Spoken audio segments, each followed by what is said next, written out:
आसमान में धुएं का गुबार है, सड़क खून से लाल है, हर तरफ गोलियों की गड़गड़ाहट है। हमास के आतंकी हथियार लेकर आए तो पूरा इजराइल थर्रा उठा।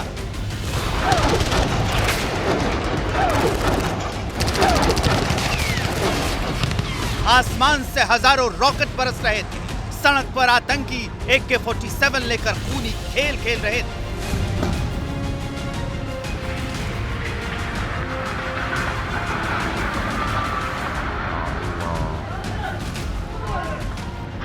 जब इजराइल पर हमला हुआ तो तब वो गहरी नींद में सोया हुआ था, लेकिन तभी चेतावनी का सायरन गूंज उठा।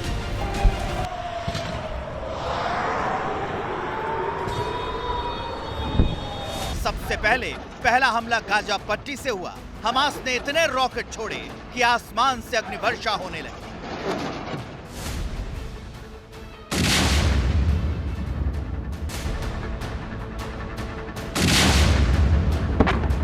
इजराइल युद्ध में है, ये बात समझने में उसे 2 घंटे लग गए, लेकिन जब हमास के आतंकी हाथ में हथियार लेकर रिहायशी इलाकों की तरफ बढ़ने लगे, इजराइल के प्रधानमंत्री बेंजामिन नेतन्याहू ने युद्ध की घोषणा कर दी। लेकिन बड़ी बात कही, वो ये कि युद्ध शुरू हमास ने किया है, लेकिन खत्म इजराइल करेगा।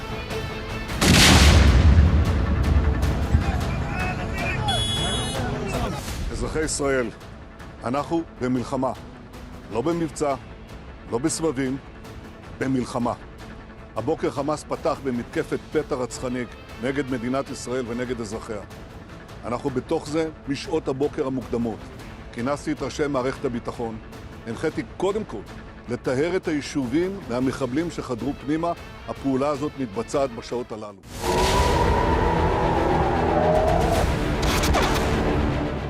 इजराइल के सामने बड़ी चुनौती, उसका दुश्मन उसके घर में घुस आया है और उस पर हर दिशा से हमला कर रहा है।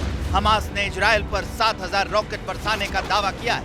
साथ ही फिलिस्तीन के नागरिकों से अपील की है कि वो जहां हैं वहीं से लड़ाई में हिस्सा लें, यानी ये लड़ाई लंबी चलने वाली है। अब सवाल ये है कि क्या रूस और यूक्रेन से भी बड़ा युद्ध शुरू होने वाला है, क्योंकि इस मुश्किल घड़ी में भारत ने इजराइल के साथ खड़े होने का ऐलान कर दिया है। अब तक हुए हमले में इजराइल के कई नागरिक मारे जा चुके हैं। वहीं आतंकियों ने इजराइल के कई सैनिकों को बंदी बना रखा है, जिसमें सेना के एक बड़े कमांडर के बंधक बनाए जाने की खबर है।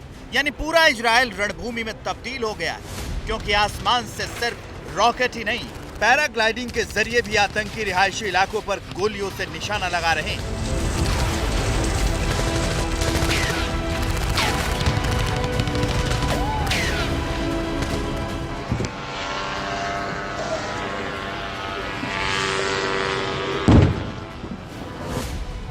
वही एक तस्वीर में आतंकी हथियारों के साथ गाड़ियों में बैठे नजर आ रहे हैं। लोग दहशत में हैं, जो जान बचाने के लिए छुपते फिर रहे हैं।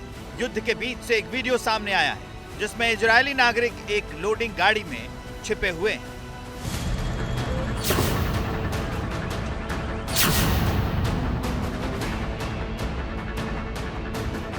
इजरायल ने हमास के रॉकेट हमलों से निपटने के लिए ऑपरेशन आयरन स्वॉर्ड्स लॉन्च किया है। इजरायली डिफेंस फोर्सेस के मुताबिक ये गाजा स्ट्रिप पर ऑपरेशन की नई कड़ी है।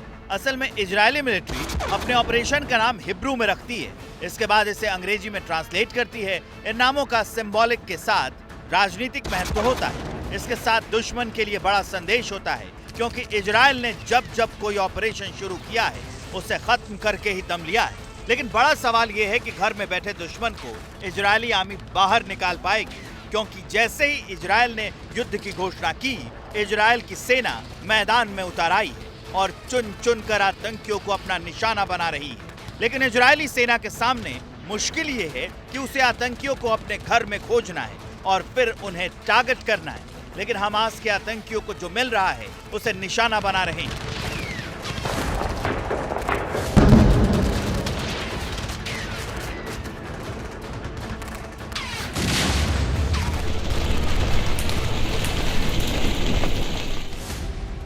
दरअसल ये सब इतनी तेजी से हुआ कि इजरायल को संभलने तक का वक्त नहीं मिला।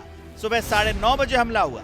पहले हमास ने 20 मिनट तक रॉकेट दागे इजरायल खुद को रॉकेट से बचाता उससे पहले हथियार बंद आतंकी शहर में घुस चुके थे। लेकिन हमास का यह आतंकी हमला इजरायल के खुफिया तंत्र के लिए बड़ी नाकामी माना जा रहा है, क्योंकि इजरायल के पास मिडिल ईस्ट में घरेलू और बाहरी दोनों तरह का आधुनिक खुफिया नेटवर्क है। इसमें न केवल फिलिस्तीनी इलाकों में बल्कि लबनान, सीरिया और दूसरे आतंकी समूहों के अंदर तक मुखबिर शामिल है। इतिहास बताता है कि इजरायल ने कभी ड्रोन हमलों से तो कभी मोबाइल फोन से आतंकवादी हमलों को नाकाम किया है। ऐसे में सवाल बड़ा है कि हमास के आतंकी इजरायल के घर में घुस आए और उससे खबर तक नहीं लगी। इसी खुफिया फेलियर का नतीजा है कि हमास के आतंकियों ने इजरायल के कई घरों पर कब्जा जमा लिया है। इजरायल के कई नागरिक मारे जा चुके हैं, सैकड़ों से ज्यादा तो घायल हैं।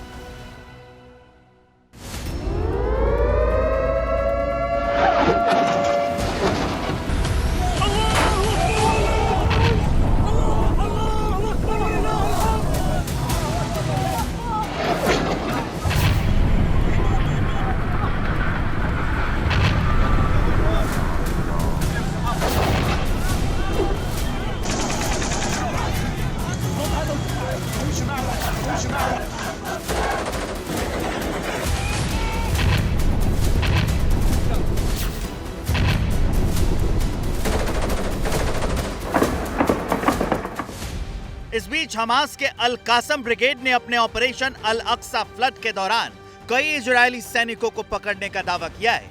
उसने अपने सोशल मीडिया अकाउंट पर ऐसे वीडियो साझा किए हैं जिनमें कहा गया है कि इजरायली सैनिकों को वो जिंदा पकड़कर गाजा ले गया है।